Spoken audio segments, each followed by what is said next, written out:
नमस्कार दोस्तों, इस वीडियो में हम लोग बात करेंगे वल्नरेबिलिटी रिसर्च के बारे में। ये क्या होता है, ये टर्म क्या बताता है अपन को।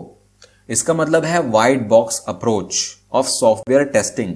मतलब जब हम लोग टेस्टिंग फेज में जाते हैं ना, सॉफ्टवेयर जब बनता है तो काफी सारे फेजेस होते हैं, एनालिसिस, डिजाइन, इम्प्लीमेंटेशन और फिर टेस्टिंग आता है। टेस्टिंग बहुत इंपॉर्टेंट पार्ट है यहाँ पर। जब आपने सॉफ्टवेयर बना लिया तो वो प्रॉपर काम कर रहा है कि नहीं, हर केस में, हर यूज केस में, हर टेस्ट केस में काम करना चाहिए। तो उसके लिए काफी बड़े पैमाने पर टेस्टिंग होती है उसकी। और कोई भी जनरली भी आप बात करो तो हर प्रोडक्ट की टेस्टिंग होती है जब भी वो डिप्लॉय किया जाता है उससे पहले। तो सिक्योरिटी के जो इंजीनियर्स हैं कंपनी में, वो जब सॉफ्टवेयर देखते हैं ना, वो काफी अलग तरीके से देखते हैं। मैंने पहले भी बात की है, हैकर का माइंडसेट अलग होता है। वो ये सोचते हैं कि कैसे बिगाड़ा जाए, इनपुट में क्या ऐसा दिया जाए जो वो एक्सेप्ट ना कर पाए।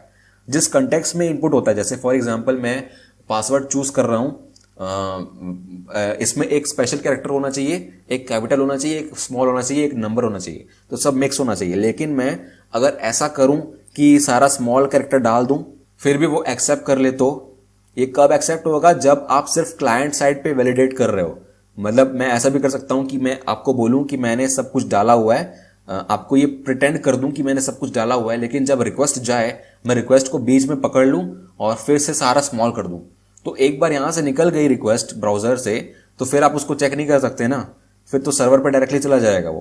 तो अगर आपने सिर्फ क्लाइंट साइड वैलिडेट किया है उसको तो वो काम नहीं करेगा। तो इस तरीके से सॉफ्टवेयर सिक्योरिटी रिसर्चर्स सोचते हैं। और इसके क्या क्या स्टेप्स हैं, फजिंग, ये सब जो आप टर्म सोच रहे हो ना, डरने की जरूरत नहीं है। इसके बारे में हम लोग डिटेल में पढ़ने वाले हैं, सारे टर्म्स के बारे में। तो कोई दिक्कत नहीं है, अगर आपको समझ में नहीं आएगा तो कोई दिक्कत नहीं है, आपको बाद में समझ में आ जाएगा। तो हम लोग यहाँ पर क्या बात कर रहे थे कि सिस्टम कैसे काम करता है, हम लोग यहाँ पर वो नहीं देखते। सिस्टम को कैसे फेल किया जाए हम लोग ये देखते हैं। हम लोग एक अटैक कर रहे हैं यहाँ पर, हम लोग का माइंडसेट है ऑफेंसिव, मतलब अटैक करने का हमारा माइंडसेट है। तो हम लोग अगर अच्छे हैं तो भी हम लोग अटैक कर सकते हैं। कोई ऐसी बात नहीं है कि हम लोग को अटैक नहीं करना है। अगर हम लोग अच्छे हैं हमारी इमेज बिगड़ जाएगी, ऐसा कुछ नहीं होता है। क्योंकि हमको इन सबके पैसे मिल रहे हैं ना, अलग से टीम बनाई गई है कंपनी में, तो उनके लिए अलग से पैसे मिलेंगे आपको। अब आपका ये जॉब है ना, तो जॉब में तो पैसे मिलते ही हैं। तो आपको हैक करना है कंपनी के अंदर ही, तो आप गुड भी हो सकते हो, बैड भी हो सकते हो। अब कॉन्सेप्ट यहाँ पर बहुत सारी चीजें आती हैं कि आपको जब अटैक करना है तो आपको पता होना चाहिए ना कि कौन कौन से अटैक्स होते हैं, तो उनकी नॉलेज आपको होनी चाहिए। और जो अटैक आपने कर लिया उसके बाद जो आपने एक मतलब प्रॉपर वे में अटैक किया सिस्टम पे, और जो जो चीजें निकल के आई अटैक करने के बाद, फॉर एग्जांपल अगर अटैक फेल हुआ या फेल हुआ तो कैसे हुआ, कैसे पास हुआ, क्या क्या चीजें आपने अप्लाई की थी, क्या क्या चीजों में चेंजेस आया उस हिसाब से। और फिर उसके बाद पीरियोडिकली, मतलब एक टाइम के बाद, इक्वल टाइम के बाद आपको ऑपरेशंस लगाने हैं ताकि आप सिक्योरिटी अटैक से बच पाओ। तो यही चीज आपको बार बार करनी है। कैसे सिस्टम फेल हो रहा है आपको बार बार चेक करना है खुद से, क्योंकि कोई बाहर वाला आ गया, अगर वो अटैक कर रहा है बीच बीच में, तो काफी चांस है कि आप उसको डिटेक्ट कर लोगे अगर आप बार बार चेक कर रहे हो, थोड़े थोड़े दिन में अगर चेक कर रहे हो तो। और प्रॉपर टाइम डिसाइड करना बहुत इंपॉर्टेंट है, क्योंकि बार बार अगर आप कर रहे हो, बहुत जल्दी जल्दी कर रहे हो, तो उस केस में आपका एक्सपेंडिचर और जो एनर्जी है आपकी बहुत ज्यादा लगेगी और कॉस्ट भी बढ़ जाएगा। अगर आप बहुत टाइम बात कर रहे हो तो बीच में अटैक हो जाएगा, आपको पता नहीं चलेगा, तो बहुत कुछ नुकसान हो सकता है उस केस में।